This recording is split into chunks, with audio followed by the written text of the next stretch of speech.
જ્યાંથી ચાલુ થાય છે, નામજોગ જ્યાંથી વારદાત ચાલુ થાય છે ને ત્યાંથી એ અમારી ફરિયાદ ત્યાંથી અટકાવી દે છે.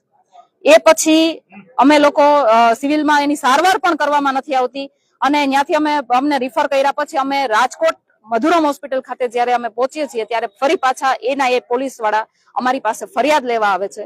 ફરિયાદ આખી લખી લીધા પછી વિમલભાઈ પાસે સાઇન કરાવે છે અને સાઇન કર્યા પછી જયારે અમે એની કોપી માંગીએ છીએ ત્યારે એમ કહેવામાં આવે છે કે તમે નીચે આવો અમારી સાથે, અમે સાહેબની સાઇન કરીને તમને કોપી આપીએ છીએ.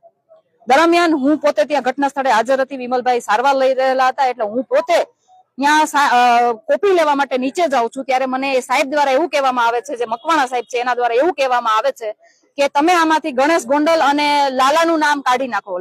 લાલાભાઈ બિલિયાડા વાળા સરપંચ છે બિલિયાડાના, બિલિયાડા મગફળી કેન્દ્રના એ પ્રમુખ છે અને રાજકુમાર જાટના કેસમાં એ સહ આરોપી છે. એ બેના નામ અમને કાઢવા માટે ફરજ પાડવામાં આવે છે, પરંતુ અમે એમાં બાંધછોડ નથી કરતા અને મેં એવું એને કીધું કે ભાઈ એ તપાસનો વિષય છે, તમે તપાસમાં ખોલજો, જે હશે એ દૂધનું દૂધ પાણીનું પાણી થઈ જશે. તો મને એવું કહેવામાં આવે છે તો અમે તમારી ફરિયાદ ફાડી નાખશું, કારણ કે અમે એવું કીધું હતું કે તમે આ ફરિયાદ જો નામજોગ ન લ્યો તો પછી અમારે એસપી પાસે જવું પડશે. તો અમને એવું કહેવામાં આવે છે કે અમે ફાડી નાખીએ, તમે એસપી પાસે જતા રહો. એમને એસપી સાહેબની પણ બીક નથી.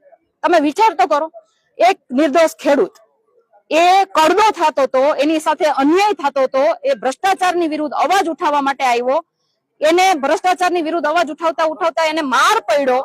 ઈ માર પડ્યો એટલે ઈ પોલીસ સ્ટેશને જાય છે, એનો ન્યાય માંગવા માટે જાય છે. પોલીસ તંત્ર એનું ન્યાય નથી લેતી, સિવિલ હોસ્પિટલ વાળા એની સારવાર કરવા માટે મનાઈ કરી રહ્યા છે અને છતાંય પોલીસ તંત્ર એની ફરિયાદ ન લે અને એસપી સાહેબ પાસે જવાનું કે એ પણ બેખોફ રીતે